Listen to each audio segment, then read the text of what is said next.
Mission के अध्यक्ष BP मंडल जी की जयंती भी है।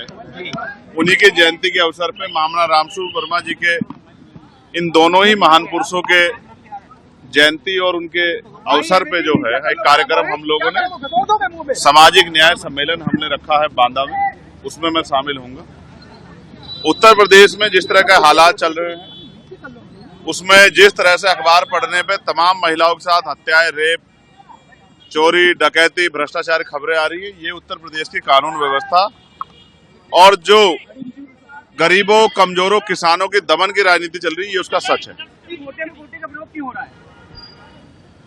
आपने फैसला पढ़ा नहीं, हमने फैसला पढ़ा है। हम ये चाहते हैं कि हम भाइयों की एकजुटता बनी रहे और उस एकजुटता के लिए अब हमने प्रयास किया है कि बहुत जल्द हम शेड्यूल कास्ट की सभी जातियों के लोगों के प्रतिनिधित्व को बिठा के उनसे वार्ता करेंगे। हम कोशिश करेंगे कि एक दूसरे को समझे और इस फैसले को भी समझे, और अगर कोई रास्ता निकालना है तो हम ही लोग निकालें, क्योंकि सरकार की मंशा पे और कोर्ट की मंशा पे हमें शक है। आज तक सुप्रीम कोर्ट ने कोई भी फैसला शेड्यूल कास्ट, शेड्यूल ट्राइब के हितों के लिए नहीं दिया, उनकी रक्षा के लिए नहीं दिया। उनके सारे फैसले आरक्षण पे हमले के जैसे होते हैं। हम इसलिए उनसे उनके फैसले, उनकी मंशा पे, उनकी नीयत पे शक कर रहे हैं। रही बात अब उपचुनाव है,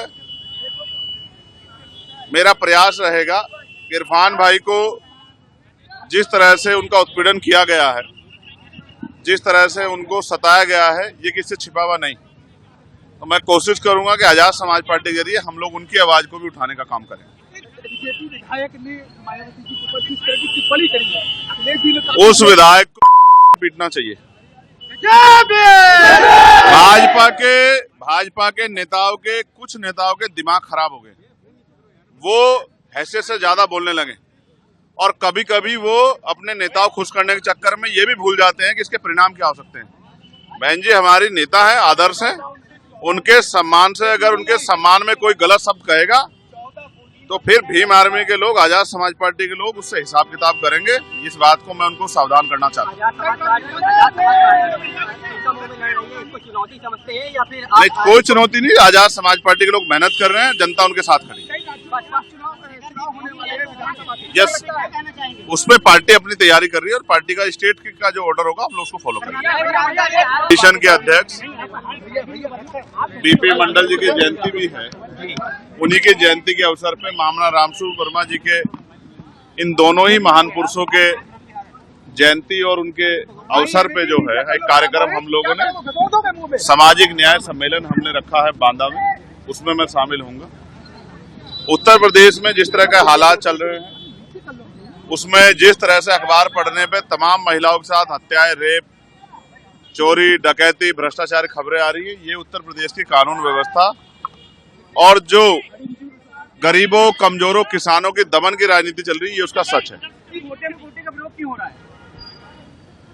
आपने फैसला पढ़ा नहीं, हमने फैसला पढ़ा है। हम ये चाहते हैं कि हम भाइयों की एकजुटता बनी रहे और उस एकजुटता के लिए अब हमने प्रयास किया है कि बहुत जल्द हम शेड्यूल कास्ट की सभी जातियों के लोगों के प्रतिनिधित्व को बिठा के उनसे वार्ता करेंगे। हम कोशिश करेंगे कि एक दूसरे को समझे और इस फैसले को भी समझे, और अगर कोई रास्ता निकालना है तो हम ही लोग निकालें, क्योंकि सरकार की मंशा पे और कोर्ट की मंशा पे हमें शक है।